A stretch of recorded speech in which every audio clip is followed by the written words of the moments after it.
ግብረ ሰዶምን በትክክል የፈቀደ ነብይ ዛሬም መሐመድ ነገም መሐመድ እያሉ በሙዚቃ እንዲጽናኑ አድርገናቸዋል። ጸጋና ሰላም ይብዛላችሁ። እንዴት ናችሁ?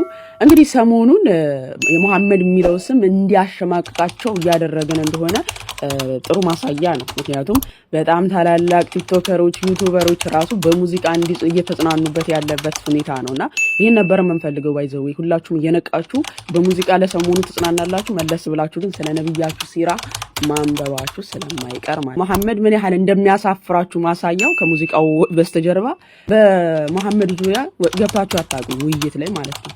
እኛ ባላችሁት ርዕስ በኢየሱስ አምላክነት ዙሪያ ገብተን ተወያይተናል። በስላሴ ዙሪያ ገብተን ተወያይተናል።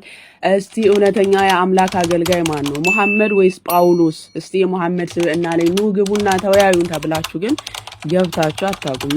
ምን ያህል አንገታችሁን እንደሚያስደፋችሁ ስለምታውቁ የመሐመድ ስብዕና ምን ያህል እስልምና ዜሮ እንደሚያስገባው ስለምታውቁ ማለት ነው። ስለዚህ በተደጋጋሚ ወንድሞች የውይይት ጥሪ አቅርበውላችሁ ያልገባችሁትም ከዚህ አንፃር ነውና መሐመድ ግብረ ሰዶምን በትክክል ፈቅዷል ያልኩበትን በማስረጃና በመረጃ እናሳይ።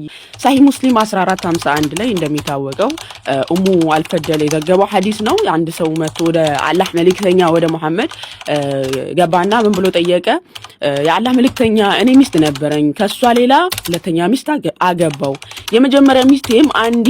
የመጀመሪያ ሚስቴም ሁለተኛ ያገባዋትን ሚስቴን ጡቷን አጠባቻት፣ ሁለቴ አጠባቻትና ምን ላድርግ ብሎ ለመሐመድ ጥያቄ ጠየቀ። እንግዲህ ይሄ ሰው ሁለተኛ ሚስት አገባና ከመጀመሪያ ሚስቱ ሌላ ማለት ነው። ሁለተኛ ሚስት ሲያገባ የመጀመሪያው ሚስት ቀናችና ጡቷን አጠባቻት ሁለተኛዋን ማለት ነው። እንግዲህ ሴት ለሴት ጡት ሲጠባቡ ማለት ነው።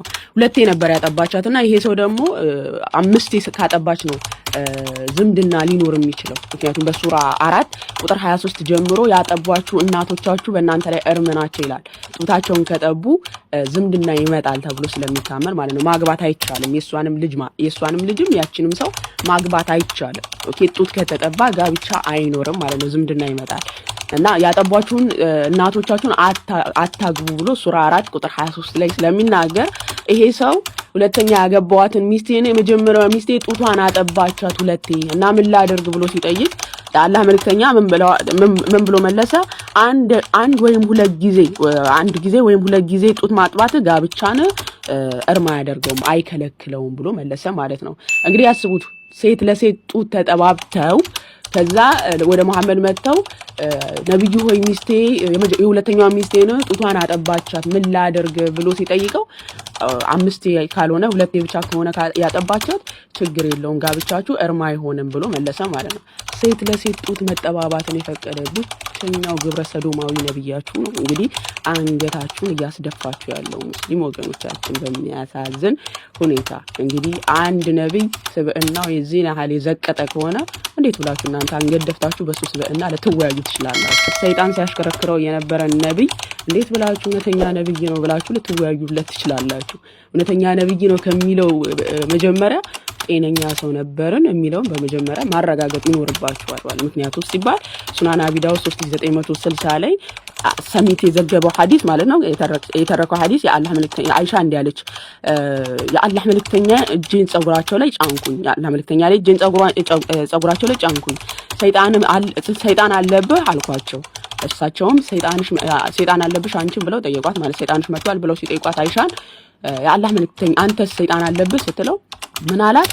አዎ ግን እስልምናን ተቀብሏል አላት። መሐመድ ላይ ያለው ሰይጣን ሻሉ አላህ ብሎ እስልምናን የተቀበለ ሰይጣን እና መሐመድ ቃል በቃል ሰይጣን አለብኝ ብሎ ያመነ ብቸኛ ነብያችሁ ነው። ሰይጣን ሲያሽከረክረው የነበረ ነብይ እንደዚህ አይነት ግብረ ሰዶማዊ ነገሮችን የፈቀደ ነብይ እንዴት ብላችሁ ደፍራችሁ ልትወያዩለት ትችላላችሁ? ሙዚቃ ዘላለማችሁን ስትጽናኑ ትኖራላችሁ እንጂ። በነገራችን ላይ በጣም የምንፈልገው ነገር ይሄ ነበረ። በአንድ ሻወርና በአንድ ሌሊት ከ11 ሴቶች ጋር ወሲብ የሚያደርግን ግለሰብ ለኔ ሞዴሌ ነው ብሎ ተከትሎ በሱ ላይ ውይይት ሊመጣ የሚችል ሙስሊም ስለሌለ ማለት ነው። ማስረጃ አልባ እንዳትሉት ሳሂህ ቡኻሪ 268 ላይ መሐመድ በአንድ ሻወር ከ11 ሴቶች ጋር ወሲብ ይፈጽም ነበር። ጸጋና ሰላም ይብዛላችሁ።